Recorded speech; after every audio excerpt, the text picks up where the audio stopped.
In today's video, I'm going to teach you how to create a clothing Shopify website. We'll walk through the essentials from logging in to setting up products and organizing them into collections so you have a clean storefront ready to grow.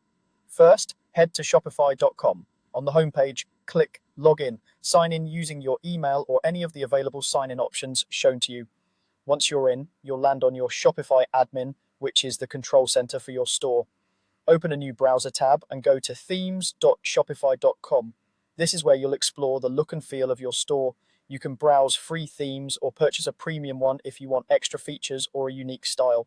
For clothing stores, free themes like Dawn, Refresh, and Crave are excellent starting points because they're clean, flexible, and designed to showcase product photos. Take a moment to preview a theme to see how product grids, image zoom, and navigation feel for your shoppers. Now return to your Shopify admin tab. Let's add your first products. In the left-hand panel, find products and select Add Products. Click Add Product to open the product editor. Enter a clear product name, then write a helpful description. Include materials, sizing details, and care instructions so customers feel confident about fit and quality.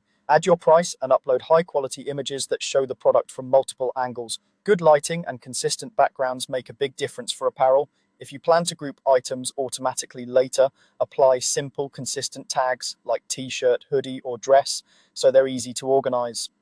Next, set up your collections to make shopping simple. From the left panel, click Collections, then Create Collection. Give your collection a meaningful name such as t-shirts or new arrivals. Choose Automated so Shopify can add matching products for you. Set a rule like product tag is t-shirt. This tells Shopify to include any product you've tagged accordingly. Automated collections save time and help keep your store organized as your catalog grows. Once your rule looks right, click Save. At this point, you have your theme chosen, products added, and collections created. Browse your store preview to double-check descriptions, prices, and images, and make sure your collections are populating as expected. You can always refine your theme later for colors, fonts, and layout, but with these steps, your clothing store has a solid foundation ready for customers.